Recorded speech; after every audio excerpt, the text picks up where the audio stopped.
दोस्तों स्वागत है आपका द एग्ज़ाम पोर्टल में। आज के सेगमेंट में हम डिकोड करेंगे बिहार एसआई प्री में आए हुए पिछले साल के साइंस के प्रश्न को।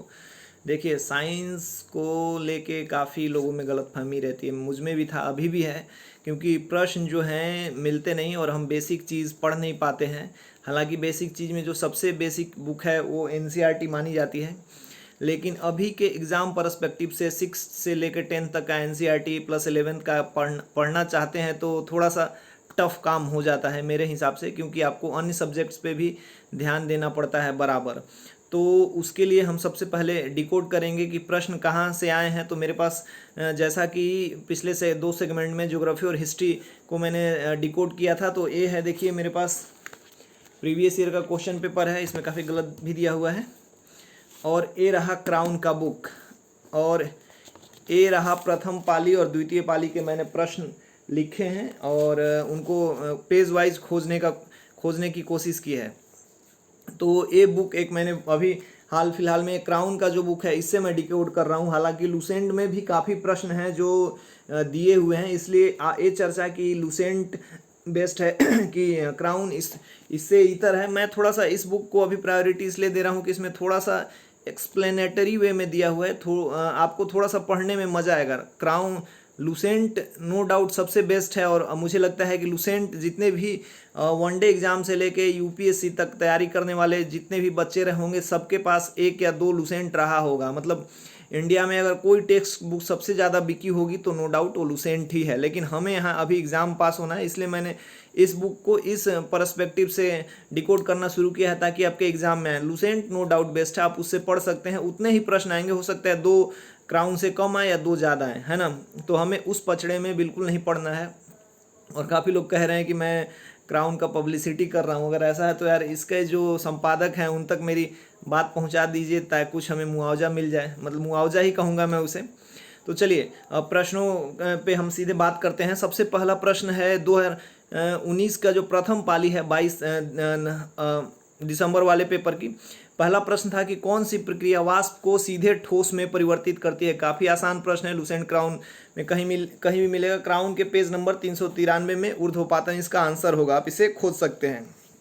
अगला प्रश्न है, निम्न में से कौन सी गैस भूमंडलीय ऊष्मीकरण का कारण नहीं है। तो इसका जवाब होगा SO2। ये 502 नंबर पेज क्राउन में दिया हुआ है कि कौन कौन से मेजर रीजन है भूमंडलीय ऊष्मीकरण के, है ना। अगला प्रश्न है, निम्न में से कौन सा फूल का प्रजनन अंग नहीं है। तो ये बाह्य दल होगा, क्राउन के पेज नंबर 453 में इसका विवरण दिया हुआ है। अगला प्रश्न था निमारी नस्ल के बारे में पूछा गया था। तो निमारी नस्ल के बारे में मतलब ऐसा जो सिलेबस में कहीं इंक्लूड नहीं किया गया है इन पुस्तक में और लुसेंट में भी, तो इसे मैं या करंट मानूं या और कुछ माना जा सकता है, लेकिन इसका आंसर मुझे नहीं मिला। एनसीईआरटी में हो सकता है इसका आंसर मिले, या अगर कोई नई प्रजाति होगी, ब्रीड होगी, तो ये चर्चा में रही होगी, इसलिए इसको छोड़ देते हैं। अगला प्रश्न पे चलते हैं। 5वां प्रश्न, विद्युत मोटर एक युक्ति है जो विद्युत ऊर्जा को मुख्यतः किस ऊर्जा में परिवर्तित करती है। तो क्राउन के पेज नंबर 384 और क्राउन के पेज नंबर 348 पे इसका आंसर दिया गया है ना। तो आप वहां से इसको खोज सकते हैं। अगला प्रश्न है, कौन से रंग के लिए प्रकाश का प्रकीर्णन न्यूनतम होता है। तो इसका देख सकते हैं आप क्राउन के पेज नंबर 391 पे इसका आंसर क्लियरली लिखा हुआ है। अगला प्रश्न है, कौन मादा प्रजनन का भाग नहीं है। शुक्रवाहिका, जो कि 487 नंबर पेज पे दिया हुआ, हालांकि स्पष्ट शब्दों में नहीं लिखा हुआ है, लेकिन इसको रिलेट करके दिया, आपने पढ़ा है थोड़ा सा भी, बाकी पुस्तकें लुसेंट पढ़ा है तो आप इसको समझ सकते हैं। इसका आंसर होगा शुक्रवाहिका का 487 नंबर क्राउन के पेज पे दिया हुआ है। अगला प्रश्न है 7वां नंबर की, प्रकाश का एक माध्यम से दूसरे माध्यम में तिरछा प्रवेश करने पे संचरण की दिशा में बदल जाना क्या कहलाता है। अपवर्तन क्राउन के पेज नंबर 364 में दिया हुआ है।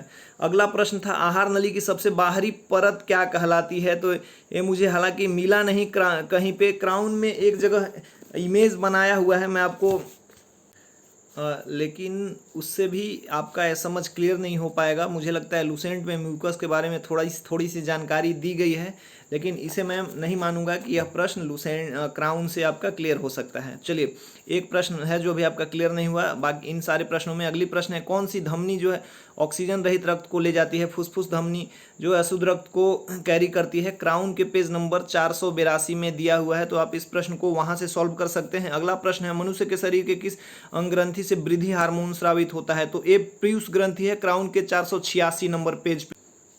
आगे अगला प्रश्न था कि निम्न में से कौन मीन वर्ग से संबंधित है। तो ये प्रश्न एग्जैक्टली नहीं मिल पाया है क्राउन से एक, लेकिन क्राउन के पेज नंबर 441 पे जाएंगे तो उसके जो दो ऑप्शन हैं आप उसको कैंसिल आउट कर सकते हैं। मतलब आधा दिया हुआ है क्राउन पेज में, मीन वर्ग के बारे में बताया गया है लेकिन क्लियरली नहीं दिया गया है कौन कौन है, तो इससे आधा ठीक मान सकते हैं। आधा कैंसिल आउट करके अगर आप सॉल्व कर पाएंगे तो सही है, लेकिन पूरा नहीं होगा। अगला प्रश्न है ग्रेफाइट में कार्बन बॉन्डिंग के बारे में। तो सहसंयोजी बॉन्ड बनता है, इसका जो है कार्बन बॉन्डिंग के पेज में बात जो कही गई है क्राउन के पेज नंबर 416 पे दिया गया है। आप वहां से पढ़ के इसका ज्ञान ले सकते हैं और आप इसको सही कर सकते हैं। अगला प्रश्न है 1 ohm equal to 1 volt by ampere होता है एग्जैक्टली। देखिए ये फॉर्मूला है जो 6 से 10 के बीच में जो साइंस के बुक हैं उससे इसको आसानी से सॉल्व किया जा सकता है, लेकिन जब हम कॉम्पिटेटिव एग्जाम की तैयारी करते हैं तो क्राउन के लुसेंट नंबर 374 पे जब पढ़िएगा तो V इक्वल टू IR को जो फॉर्मूला है उससे आप इसको सॉल्व कर सकते हैं, शॉर्ट आउट कर सकते हैं। तो ये एग्जैक्ट यूनिटरी इनका फिगर दिया हुआ है तो मैं मान सकता हूं कि इसको आप सॉल्व कर सकते हैं। हो गए 13 प्रश्न।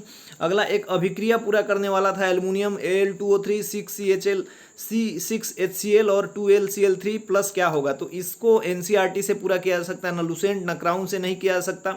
और लेकिन आप इसमें कॉमन जो अभिक्रिया को पूरा करने का फॉर्मूला होता है इससे आप आसानी से सॉल्व कर सकते हैं इसको, लेकिन मैं इसे नहीं मानूंगा कि यह प्रश्न डायरेक्ट क्राउन से आया हुआ है, इसे NCERT से माना जा सकता है। अगला है शॉर्ट सर्किट के समय परिपथ की विद्युत धारा बढ़ जाती है या घट जाती है, इस पे प्रश्न था। तो एक क्राउन के 374 नंबर पेज में क्लियरली लिखा हुआ है कि बढ़ जाता है।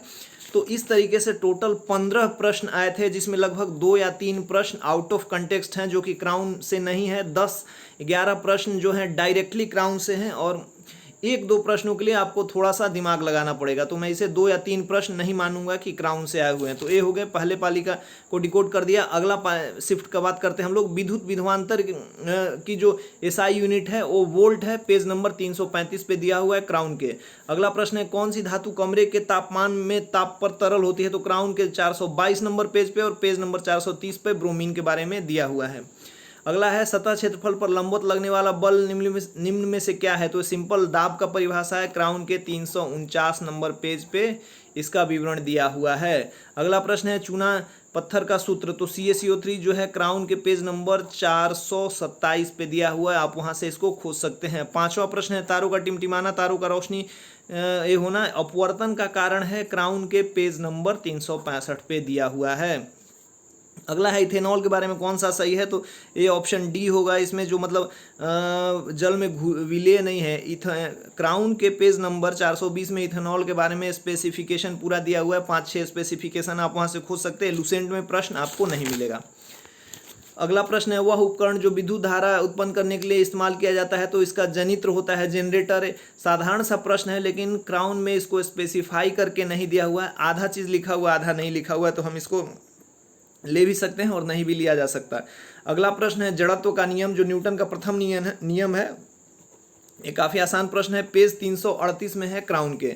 अगला प्रश्न है श्वसन के दौरान गैसीय आदान प्रदान के लिए सतह पे क्या होता है। तो ये प्रश्न मुझे कहीं नहीं मिला, इसको मुझे लगता है कि आपको NCERT से मिल सकता है। स्पीडी मैंने बहुत ज़्यादा पढ़ा नहीं है तो उसके बारे में मैं नहीं बता पाऊंगा, लेकिन NCERT में मिल सकता है क्योंकि ये बेसिक सा प्रश्न है जो आपको बायो में मिल सकता है। अगला था ब्रेड मोल्ड और राइजोपस में जनन होता है, ये भी प्रश्न मुझे नहीं मिला है, क्राउन में भी नहीं मिला। हाँ लेकिन लुसेंट में भी नहीं मिलेगा क्योंकि मैंने पूरा का पूरा लुसेंट भी पढ़ा है, वहाँ भी मुझे नहीं मिलेगा, आप लोगों को भी नहीं मिलेगा। विद्युत चुंबकीय प्रेरण खोज जो फैराडे ने की थी, क्राउन के पेज नंबर 388 में इसका विवरण दिया गया है। अगला प्रश्न है हरा शैवाल के बारे में, किनको हरा शैवाल कहा जाता है। तो हरा शैवाल का भी जो प्रश्न है क्राउन में पूरी तरीके से नहीं मिल पाया, आधा मिला है। पेज नंबर 437 में आप शैवाल के बारे में पढ़ सकते हैं जो बेसिक प्रश्न है, लेकिन आप इसको कैंसिल आउट करके सॉल्व कर सकते हैं, डायरेक्टली नहीं दिया हुआ है। मिल्क ऑफ मैग्नीशिया का pH value, milk of magnesia के बारे में बताया गया है कि ये बेसिक है लेकिन इसके pH वैल्यू के बारे में नहीं दिया हुआ है, तो इसे मैं मान सकता हूँ कि नहीं है। लुसेंट में भी नहीं है, ये मुझे लग रहा है कि स्पीडी में दिया हुआ, आप इसे स्पीडी से खोज सकते हैं।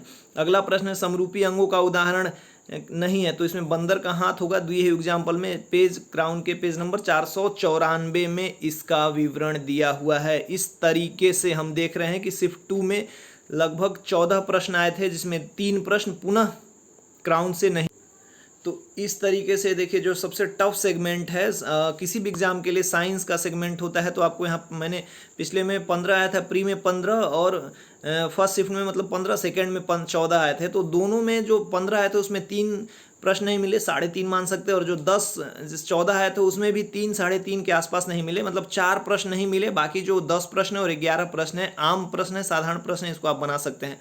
तो अब ये प्रश्न है कि हमें क्या पढ़ना चाहिए दोनों में से। तो लूसेंट और क्राउन दोनों में से किसी एक को आप फॉलो कर सकते हो। मैं अभी लूसेंट पे हमारा जो टेस्ट चलने वाला है क्राउन बेस्ड है, हम क्राउन को पूरा कवर करने वाले हैं, इसलिए मैं क्राउन को ही डिकोड कर रहा हूँ। ये मुझे लूसेंट से अभी थोड़ा सा ज़्यादा ठीक लग रहा है। बाकी लूसेंट नो डाउट बेस्ट है, ठीक है। तो आप लूसेंट और क्राउन में से जो कवर करना चाहते हैं एक बुक कवर कीजिए, लेकिन मुझे लगता है कि और चीज़ों को सिंप्लीफाइड तरीके से समझने के लिए आपको एक पुस्तक और पढ़ना पड़ेगा, क्योंकि लूसेंट और क्राउन जो है एनसीईआरटी बेस्ड पुस्तकें हैं, लेकिन इनमें जो है नोट्स की तरह है। तो यदि आप एनसीईआरटी पढ़ना चाहते हैं तो बिल्कुल पढ़िए, लेकिन ये इतना समय आपको नहीं मिलेगा कि आप 5-6 एनसीईआरटी पढ़िए फिर नोट्स बनाइए। आपका नोट्स जो है पहली बार में उतना ही बनेगा जितना कि क्राउन या लूसेंट में दिया हुआ है। इससे मैं सलाह दूंगा कि यदि आप स्पीडी पढ़ना चाहते हैं तो पढ़िए, लेकिन मेरे हिसाब से अगर आप पढ़ना चाहते हैं तो आप क्राउन या लूसेंट के साथ घटना चक्र को फॉलो कीजिए, क्योंकि घटना चक्र में ये जो 2 प्रश्न आए हुए हैं मुझे लगता है किसी प्रीवियस ईयर एग्जाम के हैं। तो प्रीवियस ईयर एग्जाम को सॉल्व करके आप उसकी समझ बना सकते हैं। तो घटना चक्र का जो 2020 का एडिशन है या 19 का एडिशन आप उसको लीजिए, उसको भी पढ़िए, लेकिन सबसे पहले क्राउन को कंप्लीट कीजिए या घटना चक्र को कंप्लीट करके फिर क्राउन पे आइए। दोनों जब आप कर लोगे तो साइंस में मतलब 70-80% सिलेबस जो है कवर हो जाएगा, जितने में आप प्रश्न सॉल्व कर सकते हो। मास्टर तो बनना नहीं है। तो ये मेरा स्ट्रेटेजी है इस एग्ज़ाम के लिए भी, बाकी पीसीएस वगैरह के लिए भी, कि आप क्राउन या लूसेंट में से एक प्रश्न एक बुक कीजिए और घटना चक्र को उसके साथ सपोर्टेड रखिए। स्पीडी भी पढ़ना चाहते हैं तो बहुत अच्छा है, लेकिन उसमें मतलब टॉपिक वाइज क्रमवार तरीके से नहीं दिया हुआ है, ठीक है। तो ये हो गया साइंस का डिकोड। अगले बार हम पॉलिटी का करेंगे, फिर उसके बाद एक अगले वीडियो में सारे का डिकोड कर दिया जाएगा। तो हम जहाँ तक अभी देख रहे हैं कि 70-75% जो प्रश्न हैं सीधे के सीधे जो स्टैटिक पोर्शन वाले हैं क्राउन से ही आ रहे हैं। तो आप क्राउन को फॉलो करें, लूसेंट को फॉलो करें, दोनों में से फॉलो करें। लेकिन एक चीज़ और भी मैं देख रहा हूँ कि यदि आप एक बुक फॉलो करते हैं क्राउन या लूसेंट, तो आपको उसको इतना बार पढ़ना पड़ेगा कि उसका लाइन बाई लाइन आपके दिमाग में घुस जाए। कभी सेशन में, अगले सेशन में समय मिलेगा तो मैं अपने गांव के एक लड़के के बारे में बताऊंगा जिसके बहुत सारे रिजल्ट हो रहे थे, और उसके रिजल्ट के फाइनल होने का क्या कारण था, वो कैसे बुक पढ़ता था, एक ही बुक को उसने कितनी बार पढ़ा और कैसे उसके अच्छे स्कोर आते थे। हम भी सोचते थे कि कितने अच्छे स्कोर हो रहे हैं, हमारे उतने नहीं होते थे क्योंकि हम तो स्टैंडर्ड बुक पढ़ते थे, लक्ष्मीकांत, राजीव वहीर, मतलब स्पेक्ट्रम, एनसीईआरटी वगैरह। वनडे एग्जाम वो एक सिग्निफिकेंट बुक से वो निकाल ले रहा था। तो वैसे ही बात है, आप लूसेंट और क्राउन में से किसी एक को चुनिए साइंस के लिए, आप घटना चक्र को फॉलो कीजिए, है ना। और इसी लूसेंट का को रटवाने के लिए और उसको मतलब अच्छे से आप लोगों के पढ़ने के लिए हम एक टेस्ट सीरीज जो है हमारा प्री वाला 14 तारीख से शुरू होने वाला, वो पेड ग्रुप है 49 में। आप जो 10 टेस्ट देंगे और अपने आप को मतलब हिस्ट्री ज्योग्राफी पे मास्टरी कर लेंगे, उस पर खैर एक वीडियो बनेगा। मेंस वाले को मैं कहना चाहूँगा कि आप जैसे लगे हुए हैं लगे रहिए। अब आपके लिए कोई नया बुक नहीं है, प्री वालों के लिए स्पेसिफिक वीडियो है, प्री वाले देखें, प्रश्न को समझें। अगर टेस्ट से जुड़ना चाहते हैं तो वहाँ पे लिंक दिया हुआ है, आप उसको जाके टेलीग्राम पे ज्वाइन कर लीजिए। 14 से वो शुरू होने वाला है। उसमें आपको मतलब लगभग ऐसे ऐसे प्रश्न दिए जाएंगे, आपको बस एक बुक फॉलो कराया जाएगा, बहुत सारे बुक से प्रश्न नहीं आएंगे, उसी से वो स्टैंडर्ड प्रश्न आएंगे जो एग्जाम में पूछे जाते हैं। आपको 20 पेज या 25 पेज रटने को बोला जाएगा, उसके बाद उससे हम प्रश्न देंगे जो कि हमारे टेस्ट पोर्टल पे आपके लिए होगा, है ना। तो चलिए, ये हो गया साइंस का डिकोड। अगले बार हम पॉलिटी के डिकोड के साथ मिलेंगे। शुभ रात्रि। जय